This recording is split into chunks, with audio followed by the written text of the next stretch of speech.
진리의 사람 다섯 유형문은 누구인가? 42번째 시간입니다. 오늘은 레프 톨스토이의 종교사상, 레프 톨스토이의 종교사상이라는 제목으로 말씀드리겠습니다. 톨스토이는 그가 한 일로 가장 자랑스럽게 생각하는 것이 사복음을 통일 요약한 일입니다. 이것을 톨스토이의 요약복음서 또는 톨스토이의 통일복음서라고 합니다. 톨스토이는 이 통일복음서에서 교회가 아주 중요하게 생각하는 것을 아예 빼버렸습니다. 즉 동정녀로부터의 예수 탄생 그리고 예수의 육신 부활 등을 제외시켜버렸습니다. 이것은 교회주의 기독교에서 가장 중요하게 생각하는 것입니다. 톨스토이가 제외시킨 것은 첫째, 세례 요한의 수태와 출생, 그리고 세례 요한의 투옥과 죽음, 둘째, 예수의 출생, 그 족보, 그리고 애굽으로의 탈출, 셋째, 가나와 가버나움에서의 그리스도의 기적, 악마의 축출, 바다 위로 걸음, 무화과 나무의 건조, 병자의 치료, 죽은 이의 소생, 넷째, 예수의 육신 부활, 예수의 생활에서 성취된 예언의 지적 등입니다. 톨스토이는 이것들을 생략한 까닭을 이렇게 말하였습니다. 이러한 것들은 조금도 교훈을 담고 있지 않다. 그를 번잡하게 하는데 지나지 않는다. 사복음서의 이런 반구조차 다 신성한 글이라는 것은 잘못된 생각이라는 것을 잊지 말아야 한다. 예수는 불황무식한 군중에게 말한 것에 지나지 않는 것을 알아야 한다. 예수가 죽은 뒤 오래 있다가 비로소 사람들이 그에 대해 들은 것을 적기 시작한 것을 염두에 두지 않으면 안 된다. 그리고 그러한 수사본이 5만 종이나 있었다. 그 가운데 3가지를 고르고 뒤에 또 하나를 더 골랐다. 그 복음 속에는 위경이라 해서 버린 것과 같이 좋지 않은 부분이 들어있다는 것을 기억해야 한다. 그러므로 현재 알고 있는 것처럼 성경의 복음은 모두가 틀림없이 성령으로부터 우리에게 보내진 것이라는 것과 같은 상투적인 견해에 미혹하지 않도록 해야 한다. 톨스토이는 종교론에서 교회의 교리가 얼마나 예수의 가르침에 어긋나는지를 이렇게 밝혔습니다. 소년시대에 내가 처음 신약 성경을 읽었을 때부터 예수의 가르침 가운데 가장 많이 감동을 받은 것은 사랑과 겸손과 자기 부정과 악에 대하여 선으로 대하라는 가르침이었다. 이것이 나에게는 언제나 기독교의 본질이었다. 나의 마음이 회의와 절망 속에 있을 때도 더욱 그러하였다. 그리하여 교회에 귀하였다. 그러나 교회에 귀하자마자 교회가 믿는 신조 속에 나를 감동시킨 기독교 본질의 확증이 보이지 않는 것을 알았다.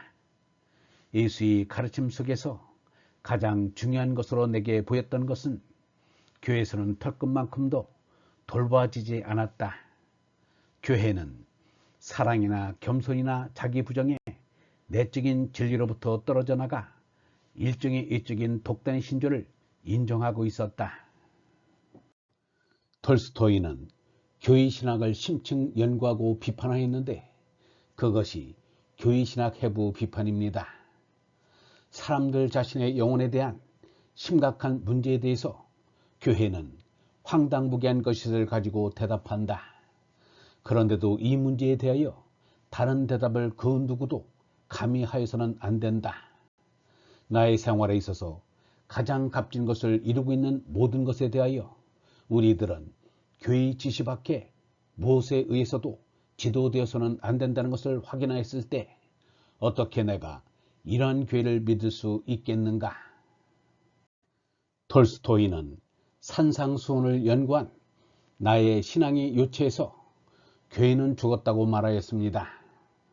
나는 예수의 가르침을 택할 것인가? 아니면 교회의 가르침을 택할 것인가?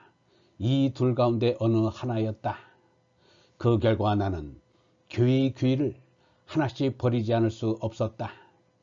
나는 이 짓을 할 수 없이 한 것이다.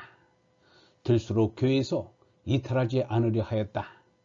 적어도 교회의 교의 얼마만큼이라도 남겨놔야겠다고 노력하였지만 남는 것이라곤 하나도 없었다. 이렇게 사도신경에 따른 교의를 부정하는 것을 비정통 신앙이라고 일러왔습니다. 그러나 사실은 비정통이라는 톨스토이가 예수에게는 정통 신앙입니다. 베드로가 구설한 것을 기초로 하여 마르코가 쓴 마르코 복음에는 동정녀 탄생이나 예수의 육체 부활이 없습니다. 마르코 복음 16장에 있는 예수의 육신 부활의 구절은 2세기 초 아리스티온이 증부한 것입니다. 그러므로 톨스토이가 베드로 신앙을 이은 참 정통 신앙이라 하겠습니다. 기독교 신자이면서 비정통 신앙을 가진 이는 톨스토이만이 아닙니다. 토인비, 헤르만 헤세도 비정통 신앙을 가졌습니다. 토인비는 이렇게 말하였습니다. 나는 기독교의 전통적 신앙이 가장 초보적인 검증에도 합격하지 못하리라는 것을 알고 있다. 예수의 동정녀 탄생과 예수의 육신부활 승천에서는 합격할 수 없다. 헤세는 이렇게 말하였습니다. 나는 종교 없이 산 적은 없다. 종교 없이는 하루라도 살아갈 수는 없을 것 같다. 그러나 이제까지 교회 없이 살아왔다. 종파별로 또 정치적으로 나뉘어져 있는 분리교회란 내게는 언제나 국가주의의 풍자처럼 생각되었다. 나는 얼마쯤의 존경심과 질투심을 가지고 로마 가톨릭 교회를 바라보곤 하였다. 그러나 이 찬란한 가톨릭 교회는 가까이 다가가면 유혈, 폭력, 정치 비열의 냄새가 풍긴다. 현대 기독교인들이 정통이란 쇠사슬에서 자유로울 때 성령의 생명이 춤을 출 것입니다. 얼번 여러분, 진리는 종교의 틀에 갇히지 않습니다. 교회에서 가르치는 교리에 숨어 있거나 교회의 권위에 펄럭이는 깃발이 아닙니다. 톨스토이처럼 생각하고 토인비처럼 솔직하며 헤르만 헤세처럼 마음이 맑으면 진리는 내 마음 안에서 뚜렷해집니다. 유영문은 그리하였습니다. 그리하였기에 마음 안에서 진리의 빛을 보았고 진리의 길을 보았고 진리의 생명을 깨달았습니다. 그 깨달음이 더 큰 빛이 되고 더 넓은 길이 되고 더 높은 생명이 되어 우리에게 온 것입니다. 영성신학원 다석 아카데미의 하늘소리였습니다.